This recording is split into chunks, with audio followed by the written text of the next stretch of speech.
একদিন জঙ্গলে একটা কালো কাক খাবারের সন্ধানে ঘোরাফেরা করছিল।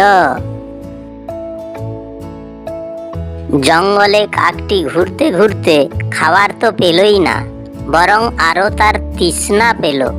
কারণ ঘুরতে ঘুরতে সে অনেক দুর্বল হয়ে পড়ে। প্রচণ্ড খিদে এবং জল পিপাসায় কাকটি দুর্বল হয়ে পড়ল এবং সে গিয়ে একটা গাছের তলায় বসলো। কাকটি গাছের নিচে বেশিক্ষণ বসতে পারলো না, কারণ ক্ষুধার চোটে তার পেটে যেন ছুঁচো ডন মারতে লাগলো, আর জলের তেষ্টায় তার বুক যেন ফেটে যাচ্ছিল। কালো কাকটি জলের সন্ধানে আবার জঙ্গলের মধ্যে ঘোরাফেরা করতে লাগলো। জঙ্গলের মধ্যে ঘুরতে ঘুরতে কাকটি একটা জলের কলসি দেখতে পেল। কাকটি তৎক্ষণাৎ কলসির মধ্যে জল আছে কিনা দেখার জন্য ওইখানে নেমে পড়ল। কাকটি দেখলো কলসির তলায় একটুখানি জল বেঁচে আছে। সে ওই জল খাওয়ার জন্যে নিজের ঠোঁট ঢুকিয়ে দিল, কিন্তু ও ওই জল খেতে পারলো না, কারণ কলসির জল অনেকটাই নিচুতে ছিল। কাকটি জল খাওয়ার জন্য ব্যাকুল হয়ে উঠল। সে ওই কলসিটাকে ভেঙে জল বার করবার কথা ভাবতে লাগলো। তৎক্ষণাৎ তার মাথায় আবার একটা চিন্তা এসে হাজির হলো, আমি যদি কলসি ভেঙে ফেলি তাহলে কলসির জল মাটিতে পড়ে যাবে, আর আমি জল খেতে পারবো না। কলসি থেকে জল খাওয়ার জন্যে আমাকে অন্য কোনো উপায় বার করতে হবে। কাকটি তখন জলের কলসিকে কোনো একদিকে ঝুঁকিয়ে দিয়ে তার ভেতর থেকে জল পান করার চেষ্টা করতে লাগলো।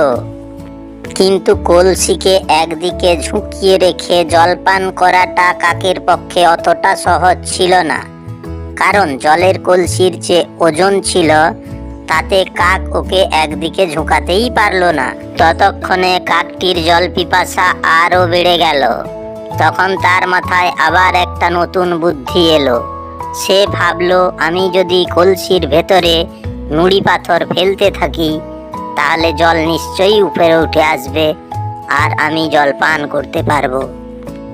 কাকটি তখন জঙ্গলের মধ্যে নুড়ি পাথরের সন্ধান করতে বেরিয়ে গেল। কিছুক্ষণ পর কাকটি নুড়ি পাথরের সন্ধান পেল এবং সে ওই নুড়ি পাথর এনে এক এক করে কলসির মধ্যে ফেলতে লাগলো। কালো কাকটি আবার উড়ে গেল জঙ্গলের মধ্যে তার সেই নুড়ি পাথরের সন্ধানে। আবার একখানা পাথরের টুকরো নিয়ে এলো এবং সে কলসির কাছে এসে কলসির মধ্যে ফেলে দিল। এইভাবে এক এক করে নুড়ি পাথর এনে কাকটি কলসির মধ্যে ফেলতে লাগলো। কলসির মধ্যে নুড়ি পাথর ফেলতে ফেলতে প্রায় অর্ধেকের বেশি নুড়ি পাথরে ভর্তি হয়ে গেল। আমরা জানি যেহেতু পাথর জল শোক করে না, সেহেতু কলসির মধ্যে পাথর ফেলায় কলসির নিচের দিকে পাথরগুলো ভরে যায় আর জল উপরের দিকে অর্থাৎ কলসির মুখের কাছে পৌঁছে যায়। কলসির জল কলসির মুখের কাছে এসে পৌঁছেছে এই দেখে কাকটি খুব আনন্দিত হতে লাগলো।